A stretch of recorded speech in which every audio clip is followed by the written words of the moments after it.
En septembernatt i 1942 braket 4 voldsomme eksplosjoner gjennom Glomfjord. Drønnene var resultatet av et alliert kommandoangrep på kraftstasjonen. Haugvik aluminiumsfabrikk laget livsviktig aluminium for tyskerne. Det var denne produksjonen som skulle stanses. Angrepets kodenavn var Muskedunder, eller Operation Musketoon, og de 12 sabotørene som gjennomførte Muskedunder innbefattet 3 nasjonaliteter, briter, nordmenn og 1 kanadier.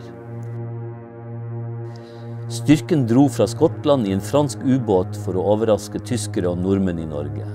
Slik var egentlig 5 nasjonaliteter innblandet.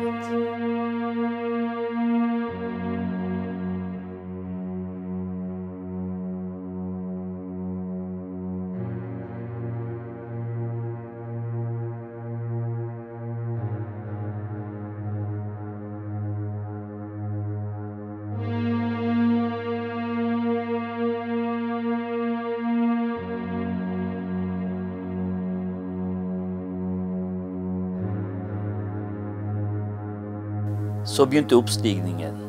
I førstningen gikk klatringen lett, men etter hvert ble det tyngre og vanskeligere.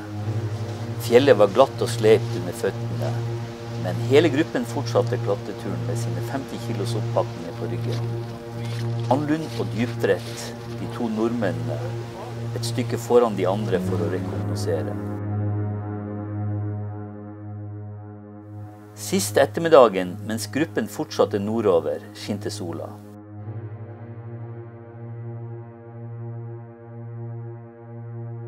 Da det tok til å mørkne, fulgte de en trang hylle i terrenget. Den farlige siden utgjorde et høyt, stupbratt fjell ned mot Fykanvatnet. Innen det ble mørkt, hadde de funnet en romslig hylle, og her slo de seg ned.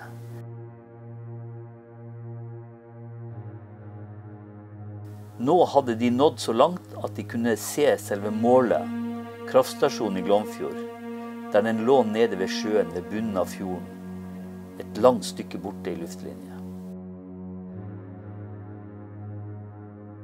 2 svære rørledninger løp nedover fjellet på den andre siden av dalen, og en tredje var under bygging.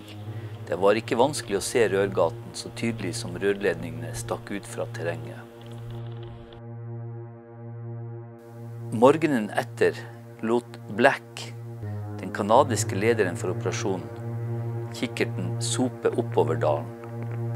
Han var oppsatt på å finne den beste ruten for tilbaketrekkingen etter angrepet. Han kunne ikke helt tydelig skjelne den øvre skråningen av Navervatnfjell over på den andre siden av dalen. For meg ser det ut som om veien på den andre siden av vannet gir beste muligheter. Hans nestkommanderende var enig. Denne enigheten var skjebnefull. Bortimot 8 om kvelden beordret Black ryggsekkene på, og så begynte nedstigningen. I en lang rekke bar det nedover fjellsiden. I 3 timer gikk de slik, langsomt, uendelig langsomt og forsiktig. Den 20. september var de kommet så langt at de kunne gå i gang med de virkelige oppgavene. Klokken 20 dukket de fram fra sine skjulesteder og samlet seg rundt kaptein Black. Han orienterte greit om oppgavene til den enkelte. Klokken 22:45 kom de usett ned til kraftstasjonen. De 3 som skulle sprenge Brugata, O'Brien, Chudley og Curtis, begynte å gå oppover igjen, langs Rørgata.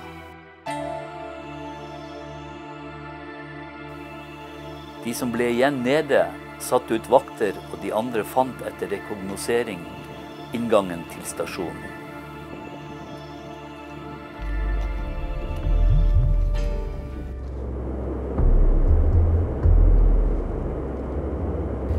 Granlund støtte på en sovende vakt som satt på en kasse. Han gikk rett i ferdigstilling og skjøt den tyske soldaten.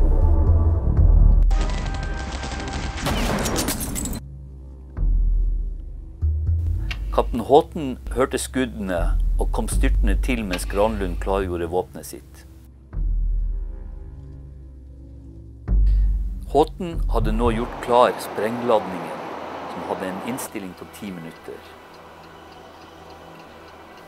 Etter først å ha evakuert de sivile i bygningen, forlot soldatene kraftstasjonen, og etter 12 minutter kom en kraftig eksplosjon, som straks ble etterfulgt av en ny.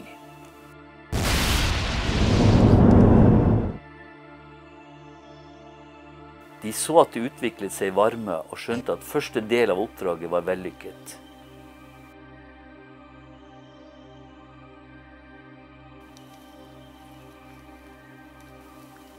Kaptein Black ventet til eksplosjonen i rørgaten kom. Den var så kraftig at den ga gjenlyd og ekko i fjellene rundt.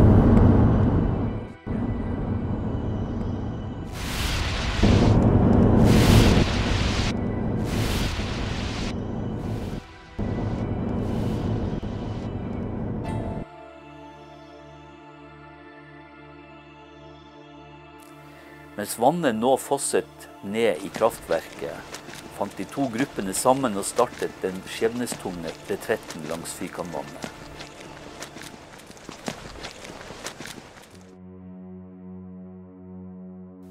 Sakte stilnet turbinene, og dermed kraften til aluminiumsverket i Glomfjord.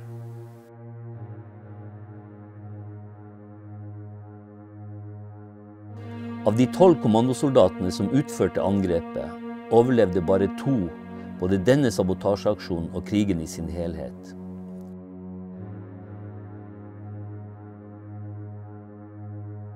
Leder av operasjonen, Captain Graham D. Black, skutt i Sachsenhausen.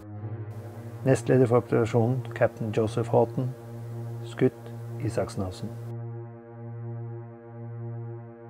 Tatt til fange og skutt i Sachsenhausen. Tatt til fange og skutt i Sachsenhausen.